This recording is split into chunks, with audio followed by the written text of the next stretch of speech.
જય શ્રી કૃષ્ણ, રાધે રાધે. નમસ્કાર દર્શક મિત્રો, સ્વાગત છે તમારું યુટ્યુબ ચેનલ સોનલ ડિવાઇન ભક્તિ પર. પવિત્ર પુરુષોત્તમ માસની આપ સૌને ખૂબ ખૂબ શુભકામનાઓ. આજે આપણે પુરુષોત્તમ માસના મહત્વ જે છે એના પ્રથમ અધ્યાયની ખૂબ જ રસપ્રદ અને સરળ વાર્તા સાંભળીશું. શું તમે જાણો છો કે રાજા પરીક્ષિતને માત્ર 7 જ દિવસમાં કેવી રીતે મોક્ષ મળ્યો હતો અને પવિત્ર પુરુષોત્તમ માસ સાથે આ વાર્તાનો શું સંબંધ છે? તો ચાલો જાણીએ પુરુષોત્તમ માસના અધ્યાય 1માં. અધ્યાય 1 શરૂ કરતાં પહેલાં પુરુષોત્તમ ભગવાનનો જે મંત્ર છે એ મંત્રથી શરૂઆત કરીશું.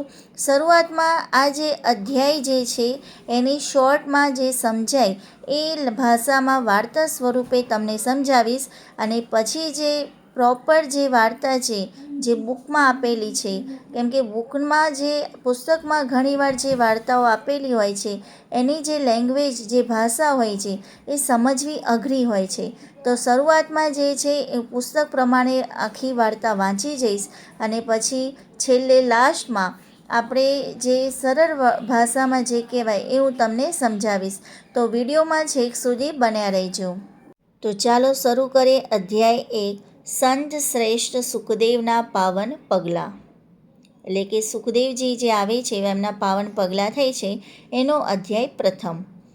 પૂર્વકાળે જ્યાં જીવ માત્રને સતત પ્રભુનામ સ્મરણની જ ઈચ્છા થતી રહે છે એવી નૈમિષારણ્યની પાવન ભૂમિમાં અનેક સંતો ઋષિમુનિઓ પોતાના શિષ્યગણો સહિત આશ્રમમાં પવિત્ર જીવન વ્યતીત કરતા હતા.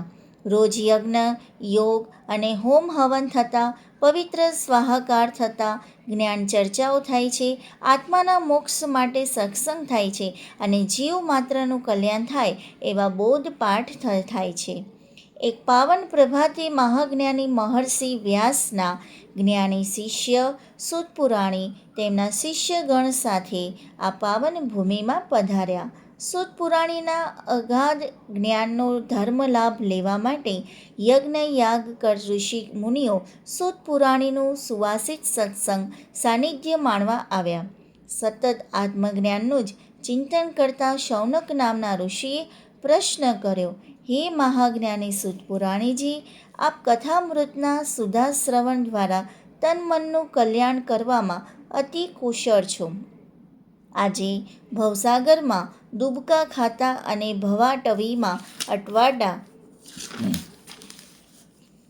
માનવ જીવોનું કલ્યાણ થાય એવી કોઈ પાવન કથા અમને કૃપા કરીને કહો, કારણ કે જ્ઞાનનો સૂર્ય સોળે કરાએ ખીલે ત્યારે જ અજ્ઞાનરૂપી અંધકારનો નાશ થાય છે. આ સાંભળીને સૂત પુરાણીજી ગદગદ અવાજે બોલ્યા, હે મહાજ્ઞાની મુનિવર્ય, આપનો પ્રશ્ન અતિ ઉત્તમ અને પાવનકારી છે.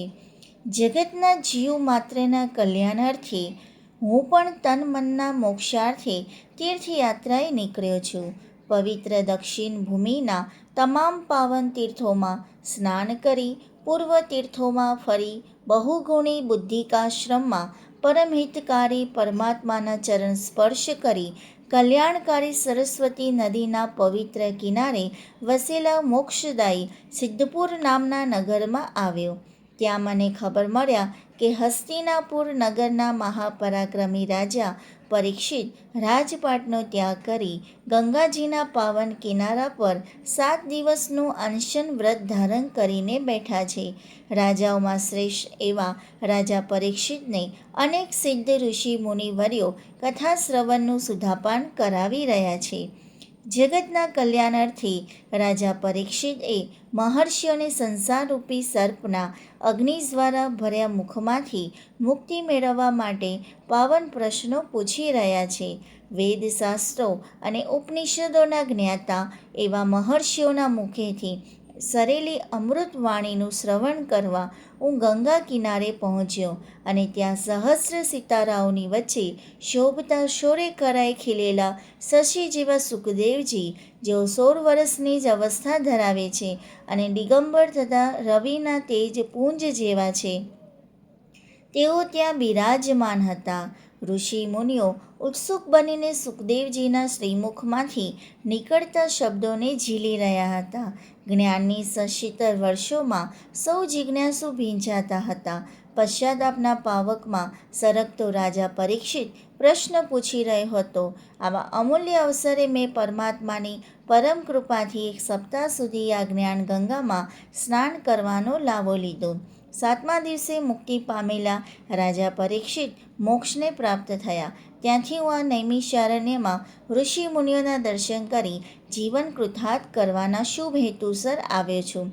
હે મહાજ્ઞાની મહર્ષિઓ, આપ સૌ તપોબળથી તેજસ્વી અને નામ સ્મરણથી સુવાસિત થયેલા છો.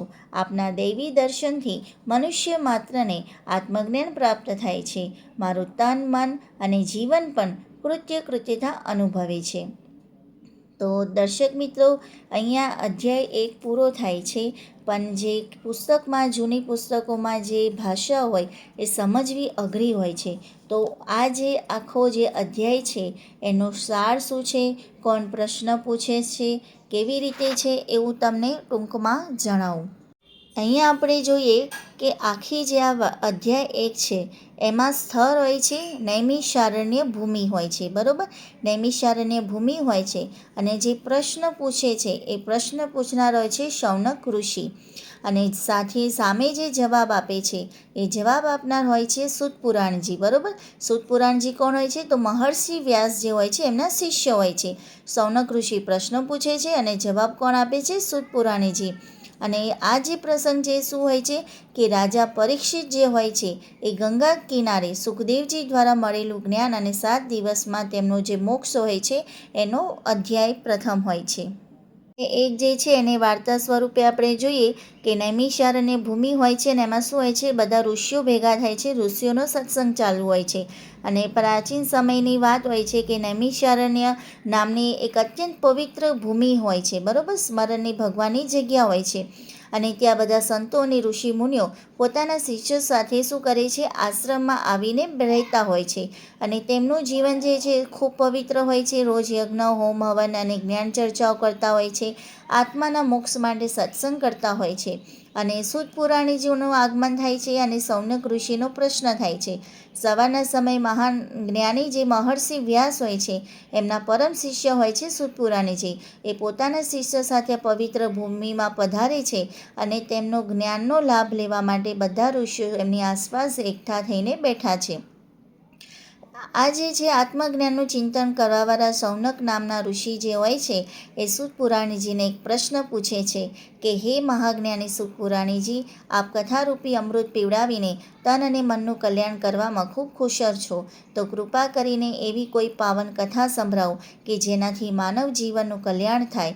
કારણ કે જ્યારે જ્ઞાનનો સૂર્ય પૂરેપૂરો ખીલે છે ત્યારે જ અજ્ઞાનરૂપી અંધકારનો નાશ થાય છે.